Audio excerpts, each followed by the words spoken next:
So, at this point we've looked at the wonders of maximum attack speed, maximum knockback, maximum crit, and of course maximum melee damage in Terraria, leading us nicely onto our next max setup venture, the marvellously powerful maximum magic damage build. This, while not hitting anywhere near the base damage numbers of the melee class, can still offer outrageously high DPS with certain endgame weapons, Last Prism, and more importantly, will be an absolute blast to use, without even requiring as much setup as other max damage builds. Before we jump into it though, if you're enjoying this max setup series, don't forget to drop a like and subscribe, as it truly helps out the channel. Alright then, let's see what we can do, shall we? Like other max damage builds, the main stat we'll be focusing on exclusively affects the mage class in particular. However, a handful of these damage buffs are universal, meaning you will get some benefit from using other classes' weapons. Anyway, to kick things off, we're first going to be looking at armour. For the highest and earliest obtainable passive percentage damage increase possible, you're going to want to go with the titanium headgear, apprentice robes, and forbidden treads, which can provide us with a nice 36% damage increase just like that. However, technically speaking, we can temporarily receive a higher percentage damage increase using a full set of nebula armor thanks to its booster set bonus. Nevertheless, for me this is too inconsistent to be classed as an actual damage buff, so we'll be ignoring this set completely today.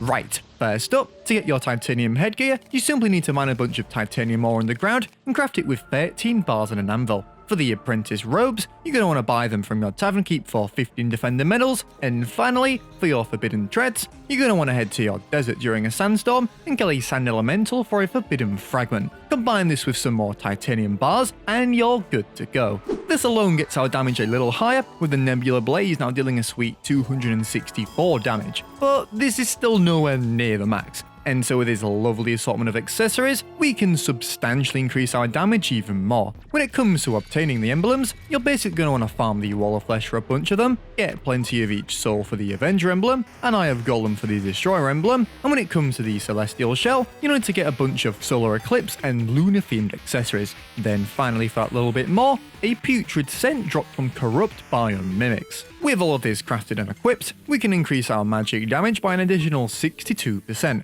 taking us to a total of a whopping 98% increase. And don't forget, we can get another additional 42% damage by reforging all your accessories to Menacing and reforging your weapon of choice to Ruthless. Good going. This now takes us to an impressive 140% damage increase, making our Last Prism an absolute monster. And the best part is, it doesn't even stop there, with the Wrath Potion, a magic power potion, an exquisitely stuffed buff giving us another 40% increase. And for that extra bit of icing on the cake, the cute fish from Mount combined with banners can push us to a mind-boggling total of 295% magic damage increase, which kinda speaks for itself.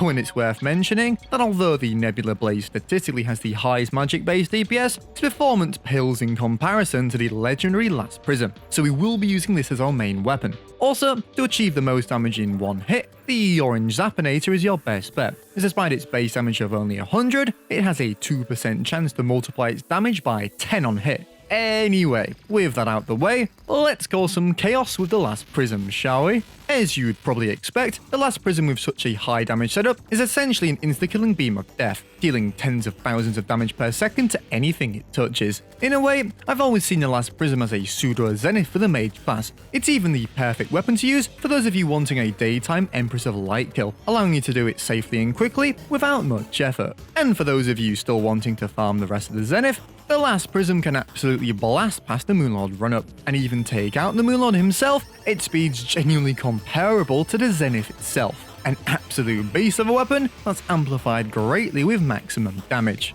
So that's that, maximum magic damage. Although it might not hit the same crazy base numbers as melee, thanks to the Last Prism, it truly finds itself as a contender to other post-endgame setup, being able to tackle anything the game throws at you, even on Master Mode. This has been sockrteez, and I'll see you in the next one.